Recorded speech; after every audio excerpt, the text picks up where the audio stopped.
Dave here, how are you? I've just finished building a brand new clamp rack.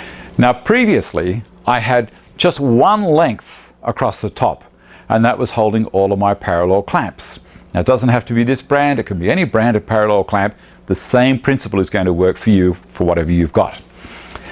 I've also managed to put in here some other varieties of clamps. I've got some click clamps, some gear clamps, some deep throat clamps down the bottom there, some Craig bench clamps, and my Festool track saw clamps up here as well. And also a rubber mallet, because I'm always using a rubber mallet when I do a clamp up and a glue up.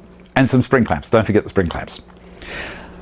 So the whole thing was that to make it, I built a prototype. And this is the prototype here. And I actually used my existing clamp rack, which was this all one length. And whilst it was holding the clamps up on the wall, it wasn't economizing on space. So I thought if I made a double decker, I could have clamp rack at the top and at the bottom. But when I went down that path, I found that the clamps on the top were being held out at the bottom by this. So I decided to put a packer in behind the top section. Now, there's not a lot of science to it. It's just a matter of getting it proud enough so that this, which is at the back of the clamp spine, that's the important thing. The back of the clamp spine has to be on the same plane as the front of the next part of the rack, the lower level. Okay? Turn it sideways, you'll see it a bit easier. This section here is perfectly in line with there. This part is allowing enough width at the top here for the back of the clamp's head to come all the way to the back and to support the front of the clamp's head. I'll show you that in a little bit more detail by using a square. The back of the clamp's head, the distance from here to there is the overall width of the shelf. The distance from here to there is this distance. You got it? So the distance from the front of the head of the clamp to the back of the spine of the clamp is this distance here, from there to there. This distance here is from there to there. That's the rest of it. That's easy peasy. The clamp rack that I built allows all the clamps to be side by side. Now in my situation they were 70 millimeters apart. Then I went halfway between, so 35 millimeters was the offset, and then I went 70 millimeters apart. Over here these are closer and a thinner slot for the spines because they're a smaller clamp, and down here the same kind of thing. Down the bottom are my deep throat clamps, and they're a very heavy spine on those, and also they sit proud by about 200 millimeters. So I needed to make that rack bigger down there specifically for them. This was all out of scrap. This is the sheet of ply that it's mounted on is 4 feet by 3 feet, so in metric that is close enough to 1200 by 900. A piece of ply that I had left over from a not so good CNC experience. But anyway, enough of that. I designed this rack in Aspire.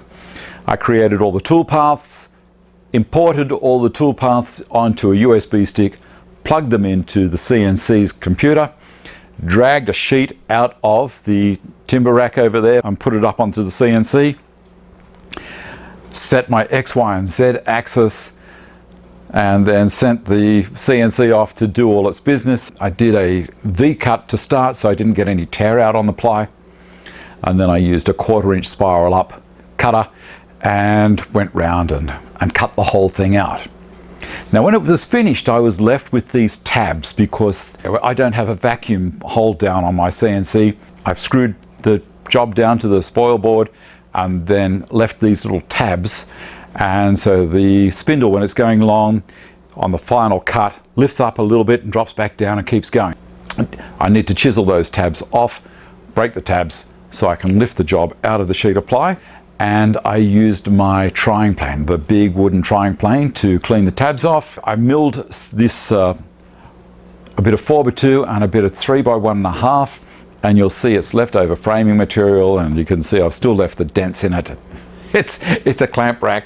Oh, right, the other thing is, you don't need to have a CNC machine to do this by any stretch of the imagination. You can do this by drilling, and this is how I did this one here. So I drew a line across here, center punched where the holes have got to go.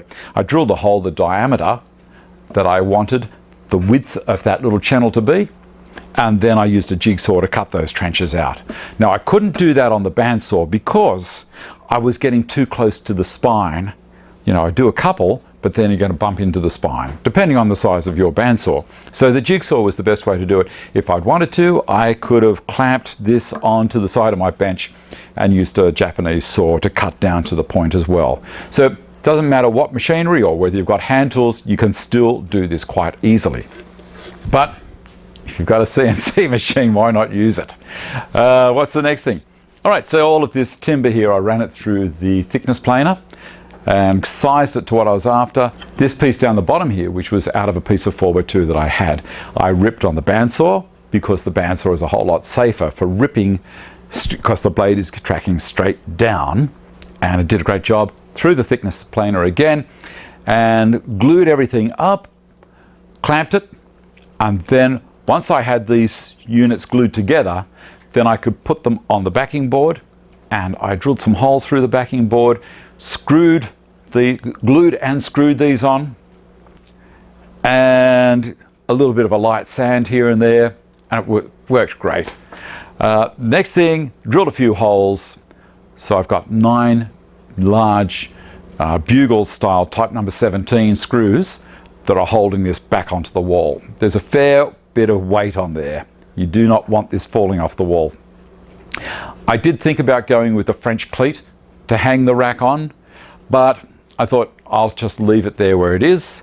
You might wonder why I've got this gap here, and that's because my dust extractor lives there.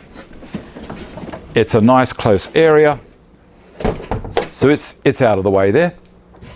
I can use this when I'm sanding on the assembly table. This is nice and close. How close is all of this? I will possibly get a Sharpie pen and write on the top what size clamp goes where, because if these are all off in a job and then I start to put them back, I need, it's one of those things, where do they go? So that might help me as well. But it's a great little system. See how easy is that? It's just straight on. I've left a couple of spots up there empty for a little bit of expansion. If I want to, I can build another one and put it behind the jointer. Where it is now is absolutely perfect for me. It's out of the way, it's under my timber rack.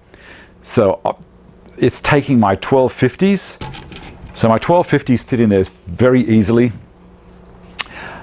Longer clamps like pipe clamps and sash clamps will be going elsewhere.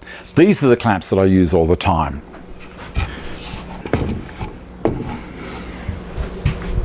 What do you think? Do you like it? I think it's a great little system. If you like what I'm doing, you want to follow along with the progress that I do in this crazy shop, click the thumbs up, subscribe to the channel down there. Don't forget to ring the bell, because that will give you a notification as to the next time that I release a video. Thanks for watching, and I shall see you next time. Bye. Which one will I use? Maybe this one today. Oh, so nice, so nice.